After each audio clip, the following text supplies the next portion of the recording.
Mga kadudong, matapos ang katahimikan, finally, nag-usap na sila. Isang madamdaming pag-uusap, isang moment na ramdam mo may pagpapatawad. Pero ang tanong, ito na nga ba ang simula ng bagong kabanata? O ito na rin ang maayos na pagtatapos ng kanilang kwento? Alam natin kung paano nagsimula ang lahat. Mula sa saya hanggang sa biglang katahimikan. Maraming viewers ang nagtaka. Maraming nasaktan. Maraming sumalungat sa mga nangyayari. At habang wala silang sinasabi, mas lalong dumadami ang haka-haka. Hanggang sa pumasok ang mga bashers, mga kung ano-ano mga sinasabi kahit hindi alam ang totoong pangyayari. May nagsasabi na niloko lang daw si Krishna. May nagsabi na ginamit lang daw siya. Hanggang sa dumating ang araw na binasag nila ang katahimikan. Harap-harapang nag-usap. At doon, ramdam ng lahat. May closure.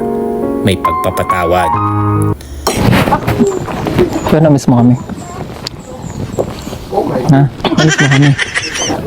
Miss mo kami? Ay, hindi tayo na-miss. Hindi yan. Hindi mo ka na-miss? Lagyan ang kuko mo. Patingin ang kuko mo. Huwag na. Patingin nga.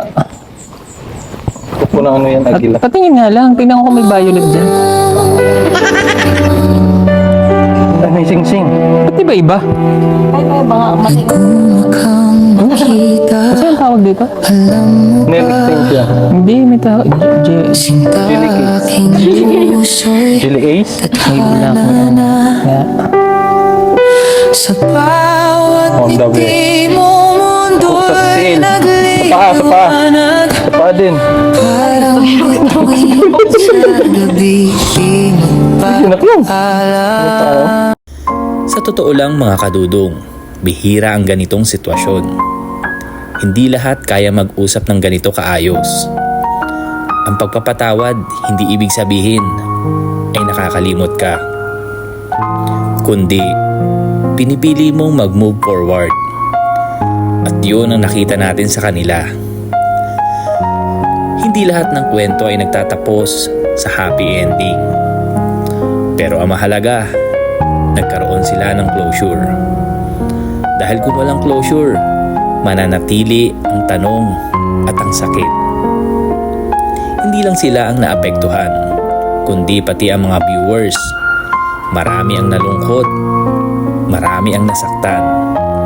Dahil nakakonek na ang damdamin ng tao sa kanila.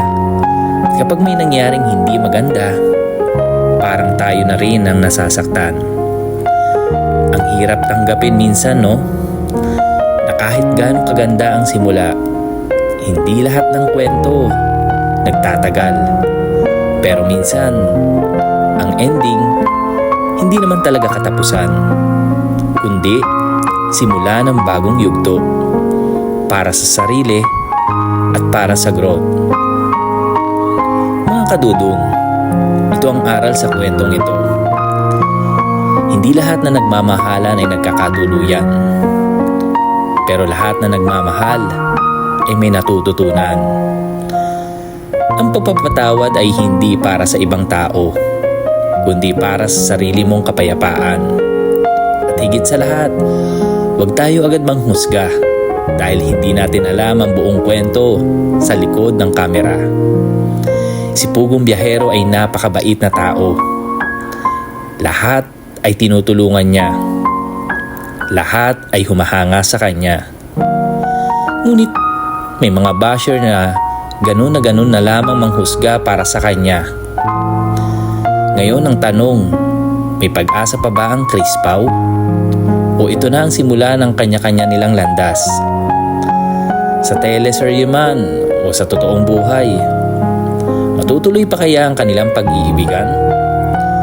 Kayo, ano sa tingin nyo? I-comment nyo lang sa baba ang sagot nyo. So paano mga kadudong? See you!